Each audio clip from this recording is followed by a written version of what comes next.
kebijakan dan juga arahan dari bapak-bapak duta besar dan juga otoritas setempat. Saudara, untuk mengetahui bagaimana kondisi terkini di kawasan Timur Tengah, kami sudah tersambung melalui sambungan telepon dengan warga negara Indonesia, Vidi Viciandri di Qatar. Selamat malam waktu Indonesia, Mas Vidi. Ya, selamat sore Mas Ibrahim. Mas Vidi, untuk saat ini bagaimana kondisi di Qatar, Mas Vidi? Sampai saat ini alhamdulillah hari ini nggak terlalu seperti kemarin ya. Dimana kalau kemarin itu beberapa kali SMS alarm itu bunyi menandakan kita harus waspada. Jadi hari ini tadi tidak ada sama sekali alhamdulillah so far ya, sampai saat ini. Oh, jadi untuk hari ini bisa kembali beraktivitas, Mas Vidi?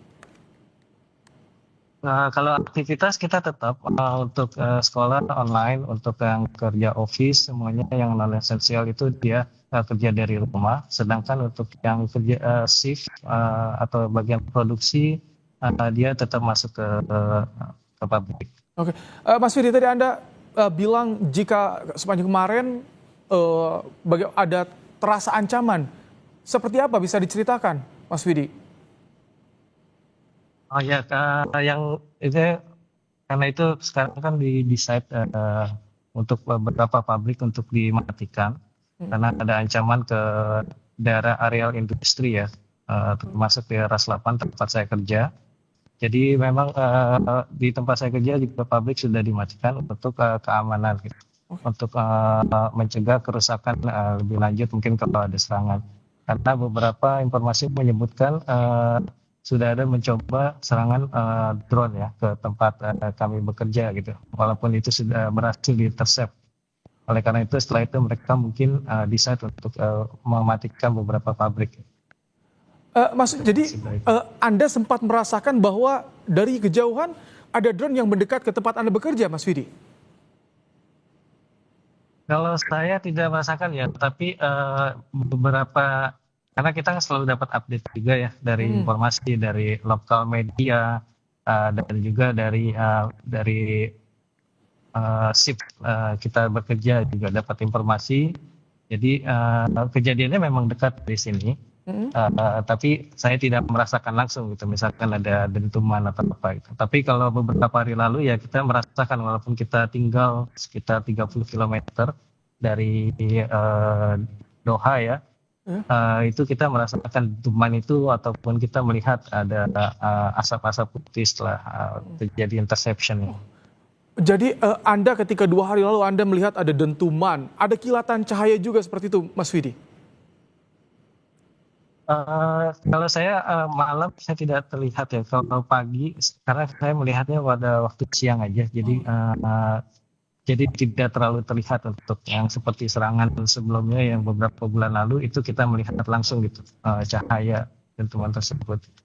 Itu ketika ada dentuman, bagaimana reaksi Anda? Apakah seperti apa otoritas di sana mengarahkan para pekerja?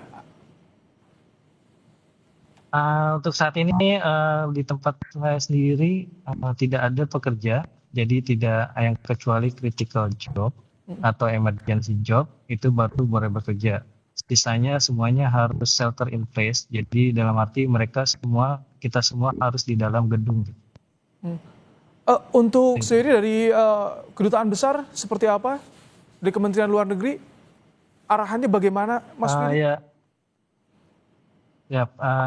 Dari Dubes, Masya Allah ya, mereka selalu engage dengan kita, dengan masyarakat Indonesia ini. Selalu ada action dalam arti mereka tetap selalu mengencourage untuk warga negaranya untuk mengupdate daftar diri dari masing-masing semua keluarga baik orang tua maupun anak-anak untuk masing-masing mengupdate namanya. Jadi mereka akan tahu berapa total yang ada di daerah-daerah tersebut gitu.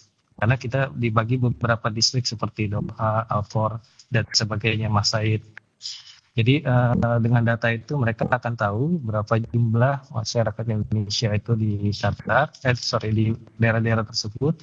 Jika terjadi kejadian yang tidak diinginkan, mereka akan cepat untuk mengevakuasi atau membuat strategi evakuasi tersebut ya.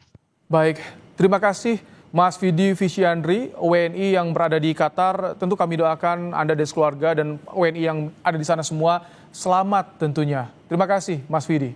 Amin, amin, terima kasih. Saudara Presiden Prabowo Subianto mengundang para mantan presiden, wakil presiden, ketua